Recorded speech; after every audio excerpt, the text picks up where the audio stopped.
रायगड जिल्हाधिकारी कार्यालयावरती शिक्षकांनी मोर्चा काढला। प्रलंबित मागण्या तातडीने पूर्ण करण्याची मागणी शिक्षकांनी केली। मागण्या मान्य न झाल्यास तीव्र आंदोलनाचा इशारा देण्यात आलेला आहे। वाशिम जिल्ह्यामध्ये पावसाला सुरुवात झाली। जिल्ह्यामध्ये मागच्या काही दिवसांपासून सतत पडत असलेल्या पावसाने खरीपाच्या सोयाबीन आणि तूर, कपाशी या पिकांचे नुकसान होण्याची शक्यता निर्माण झाली असून शेतकरी वर्गात चिंतेचे वातावरण आहे।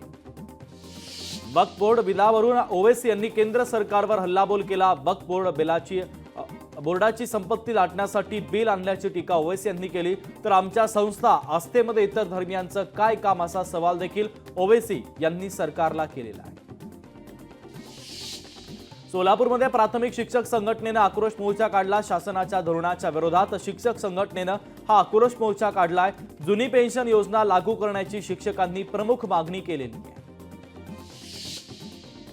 राज्यातील प्राथमिक शिक्षकांनी आज दिवसभराची सामूहिक सुट्टी घेऊन आंदोलन केल्याने त्याचा फटका शिक्षणाला बसला। रायगड जिल्ह्यातील 104 शाळा दिवसभर बंद होत्या, त्यामुळे हजारो विद्यार्थ्यांना एका दिवसाच्या शिक्षणाला मुकावं लागलेलं आहे।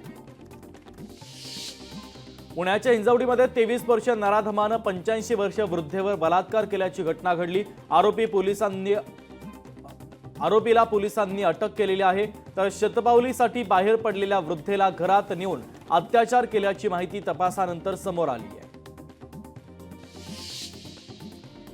लातूर जिल्ह्यामध्ये परतीच्या पावसाचा कहर सुरू आहे। हजारो हेक्टरवरील सोयाबीन पिकांचं नुकसान झालंय। अनेक शेतकऱ्यांचं सोयाबीन पावसामुळे वाहून गेलंय। याबाबत तात्काळ पंचनामे करून मदत करण्याची शेतकऱ्यांची मागणी आहे। पुणे जिल्हा शिक्षण मंडळाने बेकायदेशीरपणे विद्यार्थ्यांकडून फी घेतल्याचा गंभीर आरोप राष्ट्रवादी शरदचंद्र पवार पक्षाचे प्रवक्ते विकास लवांडे यांनी केला। विद्यार्थ्यांकडून फी घेतलेल्या प्रकरणाच्या चौकशीची मागणी यावेळी करण्यात आलेली आहे। राष्ट्रवादी शरदचंद्र पवार पक्षाने पुण्यातील 4 विधानसभा मतदारसंघावर दावा ठोकलाय। हडपसर, वडगाव, शेरी, पर्वती आणि खडकवासल्यावर दावा करण्यात आला। पुण्यातील जागा वाटपावरून आता महाविकास आघाडीमध्येच मतभेद निर्माण होण्याची शक्यता आहे।